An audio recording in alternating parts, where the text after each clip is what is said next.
Señorita Ernestina.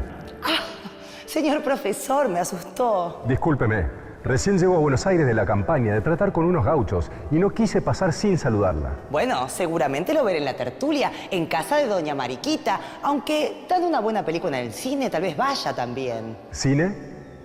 ¿Qué es el cine? Ah, perdón. Creo que estoy fuera de época. ¿Y ese sonido extraño? ¡Ah! Suena mi celular. Debe ser para mi madre. ¿Dónde lo dejé? ¿Hola? ¡Por fin! Ernestina, no había forma de despertarte. Pero, profe, discúlpeme, no sea tan violento. Escúcheme, estaba dormida un segundo. Estoy recorriendo todo el mundo todo el tiempo. Discúlpeme, ustedes ya están ahí, así que es hora de empezar.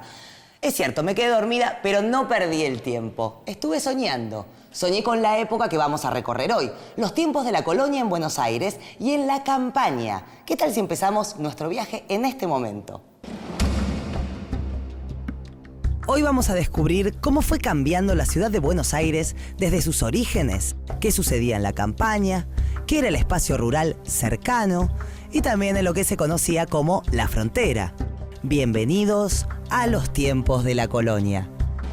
Profe, lo desafío a empezar esta historia con una fecha y una imagen. Vamos a trazar un poco el calendario hasta 1580 y esta es la imagen.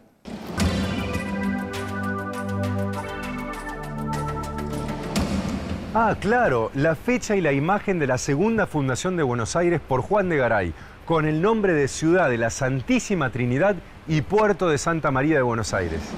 ¿Ciudad de la Santísima Trinidad y Puerto de Santa María de Buenos Aires? ¡Qué nombre! No debía caber en los mapas. Recordemos que la ciudad tuvo su primera fundación en 1536, cuando Pedro de Mendoza la llamó Santa María de los Buenos Aires.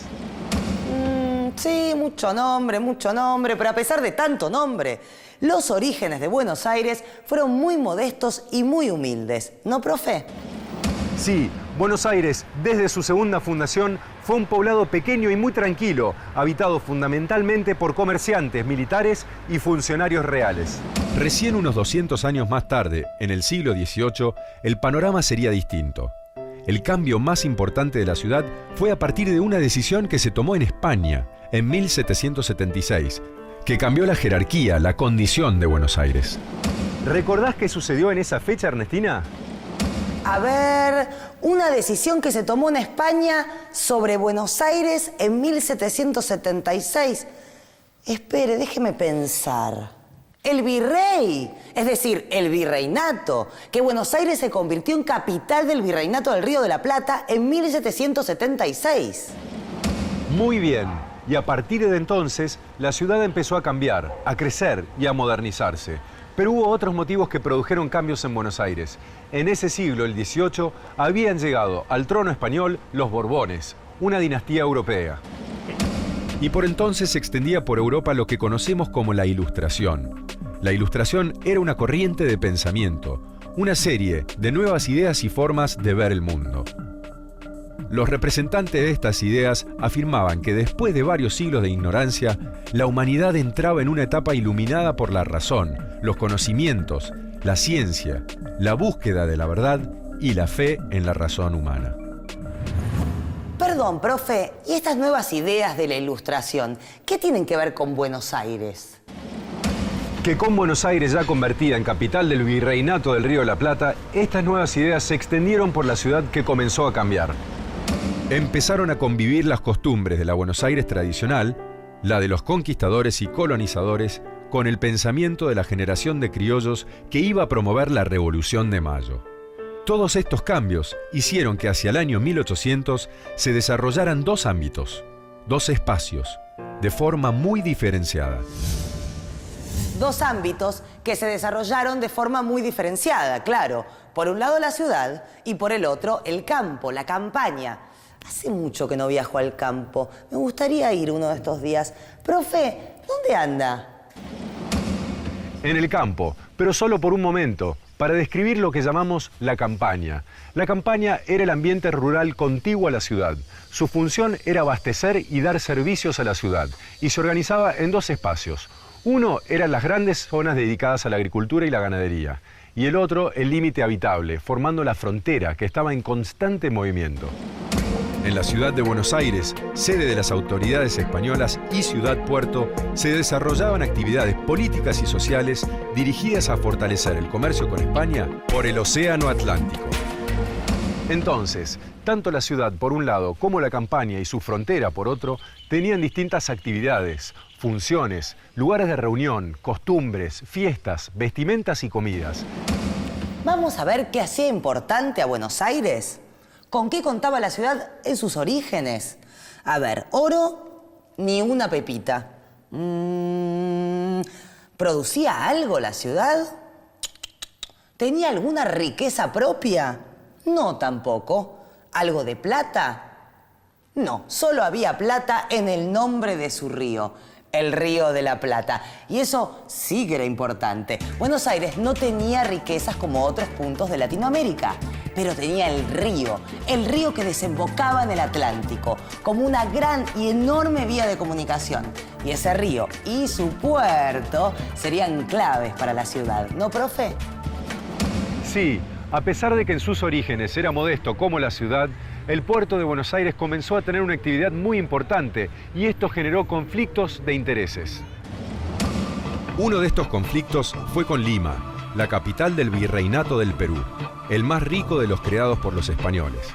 Lima, por ejemplo, controlaba el mercado de los esclavos y le causaba muchas pérdidas que comenzaran a entrar esclavos por Buenos Aires, que luego eran introducidos en su territorio. Lima también denunció que Buenos Aires era el lugar de entrada de todo tipo de contrabando de mercaderías y además el puerto por donde salía, también de forma ilegal, plata que se producía en la ciudad de Potosí. ¿Y qué pasó con el puerto porteño? Buenos Aires se consolidaba como un centro importante de intercambio comercial y de contrabando, y así, de ser una pequeña aldea, se fue transformando en una ciudad. ¡Uy, mi sección favorita! ¿Sabías que en 1580 Juan de Garay fundó la actual Buenos Aires con solo 60 personas? ¿Sabías que en 1600 tenía unos 510 habitantes y que en 80 años sus pobladores se habían multiplicado por 10? ¿Y sabías que a principios del siglo XIX, ya convertida en capital del Virreinato del Río de la Plata, la ciudad alcanzaba los 40.000 habitantes? Vimos que este crecimiento de la ciudad mucho tuvo que ver con su ubicación estratégica sobre el Río de la Plata. Y sobre esa importancia de Buenos Aires como ciudad-puerto desde sus inicios en el siglo XVI, hablamos con un especialista. Bueno, Buenos Aires recién existe como ciudad concretamente a partir del 1580, se funda concretamente y se puebla por Juan de Garay, pero con la condición de que el puerto permanezca cerrado. O sea que lo que pasa entre 1580 y 1602, que se abre en forma precaria de todas maneras el puerto, es el auge del contrabando. En este caso nosotros dependíamos de Lima, todavía éramos el Virreinato del Perú, y a los comerciantes limeños no querían saber nada con que se abra un puerto sobre el Atlántico. Y por eso la gran cantidad de dificultades que le van poniendo a Buenos Aires para que surja como zona comercial legal, digamos, ¿no? Virrey Ceballos, Virrey Bertis, Virrey Arredondo, Virrey Olaguer Feliú, Virrey del Pino. ¿Es una lista de los virreyes del Río de la Plata? Parece, ¿no? Pero no. Es una guía de calles de la ciudad de Buenos Aires. Parece que cada virrey tiene una calle. Y hasta hay una chiquitita así que se llama Virreyes, por las dudas. En fin, podemos decir que los virreyes siguen en Buenos Aires, aunque no sea colonia. Cambiemos de tema, volvamos a la época colonial y contémosle a los chicos qué otras autoridades acompañaban a los virreyes. Con la creación del Virreinato del Río de la Plata y la designación de Buenos Aires como su capital, en la ciudad se instaló el virrey, su corte, una audiencia que era un tribunal de justicia, un consulado de comercio y un cuerpo de funcionarios llegados desde España. El estilo sencillo y pobre de la ciudad fue reemplazándose por costumbres más refinadas y suntuosas. Un grupo de comerciantes se enriqueció notablemente, y el crecimiento económico de Buenos Aires y el desarrollo ganadero hicieron que se diera una importante concentración de personas en la ciudad de muy distintos sectores. Se multiplicaron los vendedores ambulantes, por ejemplo, que convivían con la élite de los criollos ilustrados. Estas personas de distintos orígenes se mezclaban en los ámbitos públicos como las calles, el teatro, la Alameda, las fiestas cívicas, y otros se encontraban en ámbitos privados y culturales, como las tertulias o los cafés. ¡Ay, qué lindo! Las tertulias, ir al teatro en carruaje. A veces pienso que me hubiera gustado vivir en esa época para conocerlas un poco mejor. Podríamos recorrer algo de ese Buenos Aires colonial, con un poco de imaginación. ¿Por dónde anda, profe? En el barrio de San Telmo, pero quiero llegar a una esquina no muy lejos de acá. Acompáñenme.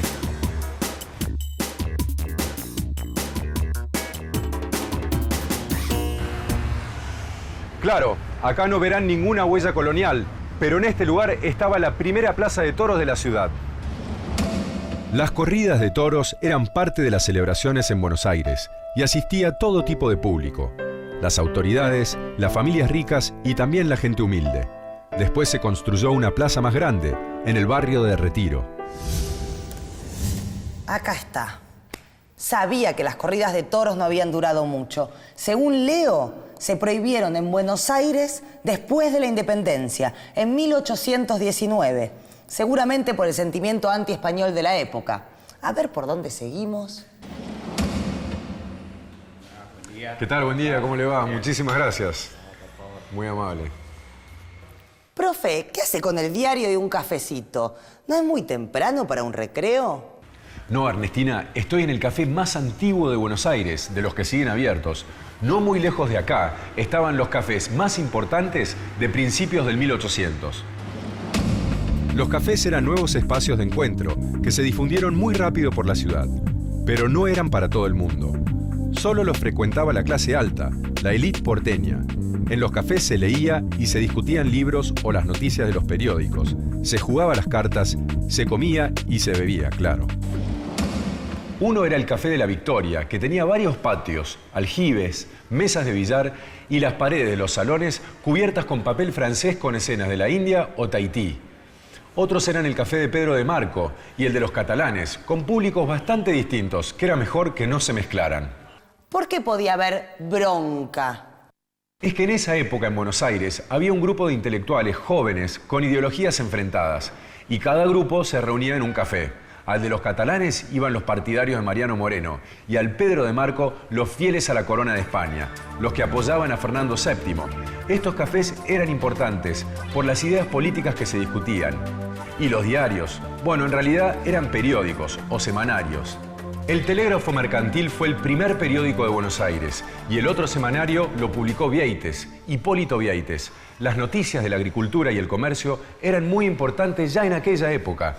Y un poco después, Manuel Belgrano publicó el Correo de Comercio. Todos esos periódicos y los libros de la época se leían mucho en los cafés. Otro de los entretenimientos públicos era el teatro, al que podía ir toda clase de público. Se mezclaban todos los sectores sociales. Al teatro de la ranchería o de la comedia iban criollos, negros, españoles. Pero había ciertas costumbres que no te hubiesen gustado, Ernestina. No me diga nada, ya la veo venir. ¿Alguna discriminación contra las mujeres? ¿Nos mandaban a la última fila? No, separaban a los hombres de las mujeres en el interior. Las mujeres no podían ubicarse en la platea y tenían que ocupar los palcos. Ufa, qué aburridos. ¿Y no había algún lugar público de coqueteo, digo así, de seducción entre hombres y mujeres? Sí, un lugar al aire libre, la Alameda. Yo me voy para allá.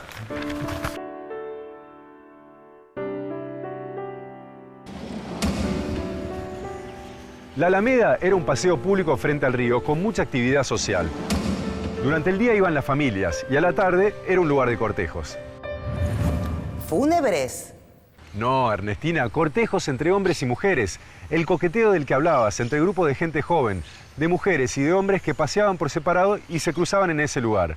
Y a la noche... ¿Qué pasaba a la noche? Una costumbre porteña de la época, bañarse en el río.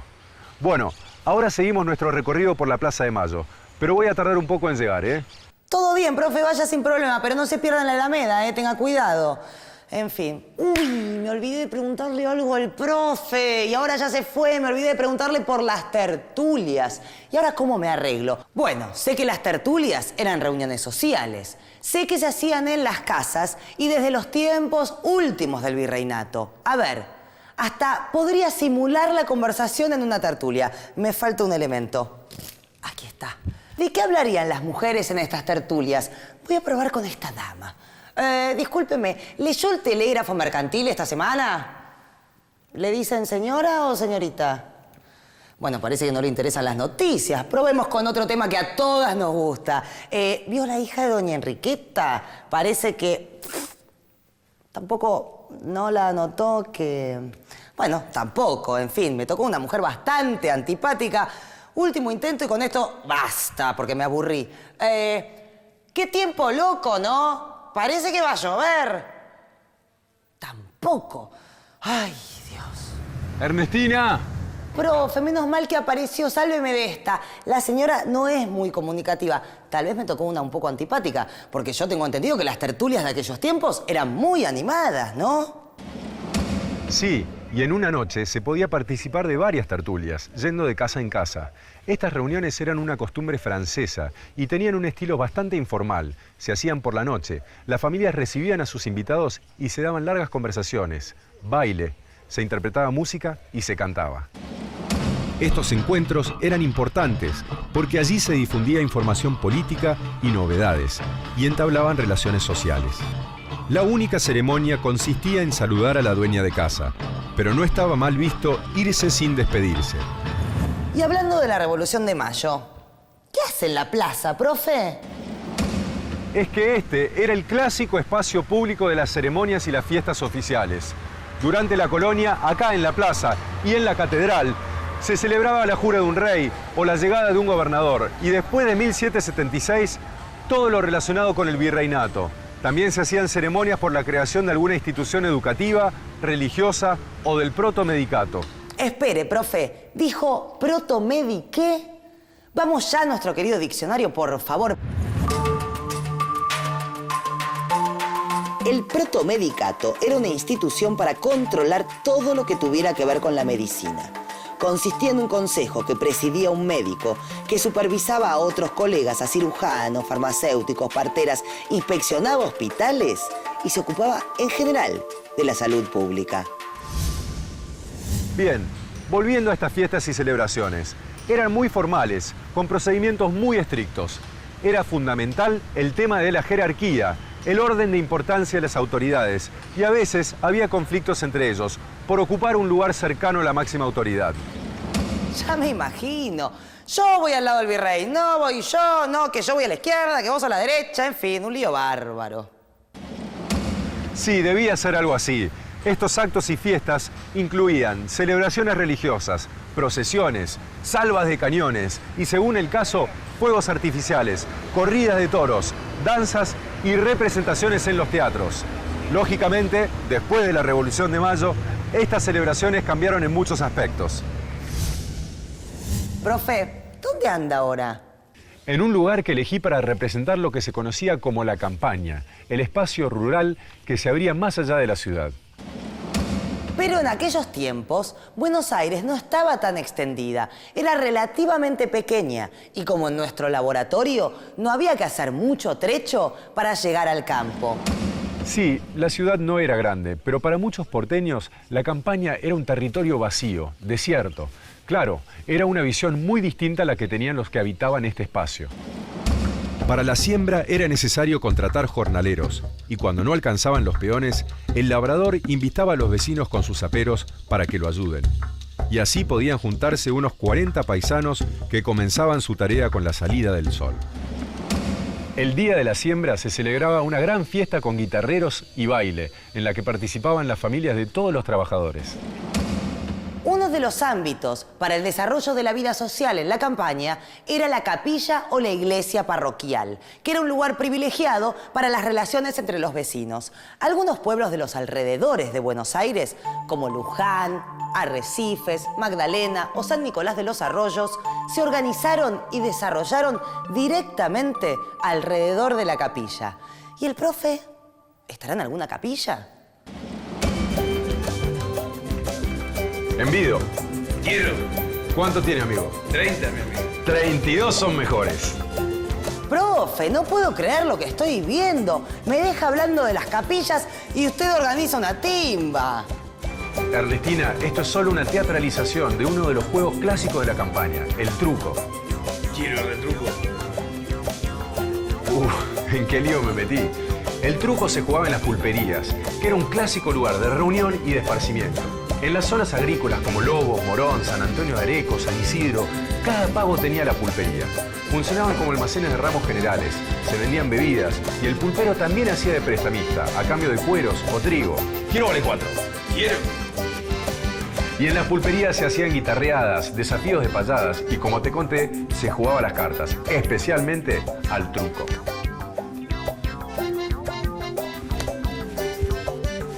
Los porteños. 32 en mesa. Parece que anda de suerte el profe, va a tener que pagar la ronda del pulpero. En fin, sigamos con nuestra historia. En las tierras hacia el sur de Buenos Aires, las llamadas fronteras se mantuvieron tranquilas hasta los comienzos del siglo XVIII. Pero hacia 1730... ¡El malón! No, se desataron los grandes malones y empezaron a organizarse los primeros fortines. El fortín era un lugar de condena, digamos, ahí iban los pobres. Aquella gente que no pudiera demostrar que tenían contrato fijo de trabajo, lo cual no era fácil, iba preso o iba a la milicia. Y la milicia era la frontera con el indio, donde se la pasaba muy mal porque, bueno, había miseria realmente, llegaba poca plata porque se la robaban en el camino los propios militares jefes. O sea que en realidad esta pobre gente, que muy bien describe Martín Fierro, que es uno de ellos, es uno que por no tener su papeleta y por no tener propiedad va a parar a la frontera, a la guerra con el malón. Eran los que ponían el pellejo en la guerra con el indio y no recibían absolutamente nada a cambio porque ni siquiera les llegaba la paga. Las viviendas de la frontera eran el fuerte y el rancho. El rancho era un cuadrado con techo a dos aguas, hecho con paredes de palo a pique, y tenía dos ambientes, la cocina y el dormitorio. Y los fortines eran como pequeños corrales, cercados por una tapia o empalizadas de estacas torcidas, muy separadas entre sí, un foso y un rancho como cuartel. Los soldados de los fortines eran los blandengues. Así eran llamados, aunque con ese nombre hoy no darían mucha seguridad. Tenían uniformes, pero eran muy caros y escaseaban. Entonces a los blandengues se los reconocía por su clásico chiripá, su pelo largo, la barba crecida y botas de potro. Sí, los blandengues tenían este problema y cuando cobraban iban a la pulpería a festejar. Claro, no era para menos, pero se emborrachaban a pesar de que sus superiores los castigaban por eso. Ernestina, yo jugué unas manitos de truco para ilustrar un entretenimiento del gaucho en la pulpería, pero no sé qué haces con ese cubilete. Justamente, profe, estoy ilustrando un entretenimiento de los soldados en los fortines. Jugar a los dados, además de las cartas, aunque lo tenían prohibido. No sé cómo harían para disimular este ruidito. Ahí está, no me salió nada. Bueno, pobres blandengues, la vida en el fortín debía ser bastante dura. Sí, era muy esforzada y también monótona, pero a veces se entretenían jugando a subir el palo enjabonado o saliendo a hacer carreras de caballos. Y también disfrutaban de bailar un gato o una cueca con sus mujeres. Aquí tengo una lista de las tareas que hacían las esposas de los soldados. Pobres, las llamadas fortineras. A ver, ¿qué hacían? Ya les digo. Cocinar. Lavar su ropa y la de su marido. Cuidar a los enfermos y a los heridos. Vigilar el lugar cuando el regimiento se ausenta. Cuidar a los animales. Y en caso de que aparezcan indígenas, por si fuera poco, disfrazarse de soldados para engañarlos. ¿Algo más?